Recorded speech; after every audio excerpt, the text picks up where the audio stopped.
দিনহাটা ২ নম্বর block যুব তৃণমূল সভাপতির বাড়িতে বোমাবাজির ঘটনায় উত্তেজনা ছড়ালো।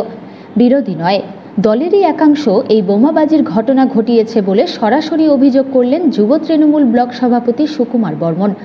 জানা যায়, গতকাল গভীর রাতে তার বাড়ির সামনে বোমাবাজি করা হয়। ঘটনায় আতঙ্কিত হয়ে ওঠেন স্থানীয়রা। যদিও যুব সভাপতির দাবি তিনি কাউকে চিনতে পারেননি। এই ঘটনায় বিরোধীদের হাত নেই বলেই জানান যুব সভাপতি। দলেরই একাংশ তাকে সরিয়ে দেওয়ার জন্য দীর্ঘদিন থেকে চক্রান্ত করছেন বলে অভিযোগ করেন তিনি। দ্বিতীয়বার ব্লক যুব সভাপতি হওয়ার পর থেকে চক্রান্ত চলছে বলে তার অভিযোগ। যেটা বোমাবাজির অভিযোগ শুনেছেন, সত্য ঘটনা। আমি 3 দিন কলকাতায় ছিলাম। কলকাতা থেকে গতকাল আমি সন্ধ্যার বেলা বাড়িতে ফিরি। তারপর স্বভাবত কারণে গাড়ির জার্নি, তাড়াতাড়ি ঘুমিয়ে পড়ি।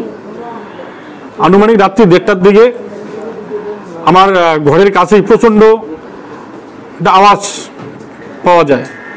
তো পরে আমি ভেবেছিলাম যে হয়তো বা বিদ্যুৎ পড়েছে, হয়তো আকাশ মেঘলা বিদ্যুৎ পড়েছে।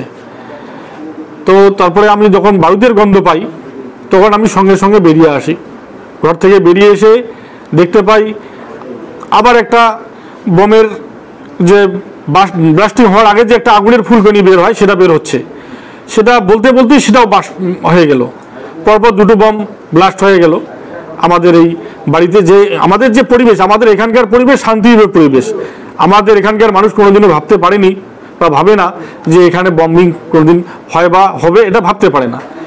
তো এবারে যেটা ব্যাপার দেখেন, এই বম্বিংয়ের ক্ষেত্রে নিশ্চয়ই একটা কারণ আছে।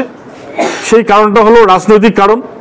বিভিন্নভাবে চক্রান্ত করে আমাকে যাতে দল থেকে বসে রাখা যায়, দল যাতে না করি, তার জন্য একটা চক্রান্ত করে আমাকে প্রাণনাশের একটা যাতে হয় তার ব্যবস্থা কালকে তারা করেছিলেন। না, বিরোধীরা না, এটা অবশ্যই নিজের দলের লোকই করেছে। না, চিহ্নিত করতে পারিনি, কারণ আমরা যখন বম ব্লাস্টিং হয় তখন আমরা বেরিয়ে আস্তে আস্তে ওরা পালিয়ে যায়। আমরা চিহ্নিত করতে পারিনি। দেখেন, কোন গোষ্ঠীর বলতে আমি আমার বিরুদ্ধে যারা, আমাদের বিরুদ্ধে, অর্থাৎ পুরনো তৃণমূল, শুধু আমার কথাটা আমি বললে হবে না, আমাদের বিধানসভা কেন্দ্রে যারা আজকে পুরনো তৃণমূল কংগ্রেস, যারা দলটাকে গঠন করার ক্ষেত্রে পায়ের ঘাম মাথার ঘাম পায়ে ফেলেছে, গায়ে রক্ত জল করেছে, যারা জীবনকে বাজি রেখে বামফ্রন্টের সঙ্গে লড়াই করেছিল, তাদের আজকে মূল্য দেওয়া হচ্ছে না আমাদের 7 নম্বর বিধানসভা কেন্দ্রে। তাদেরকে দূরে সরিয়ে দেওয়া হচ্ছে।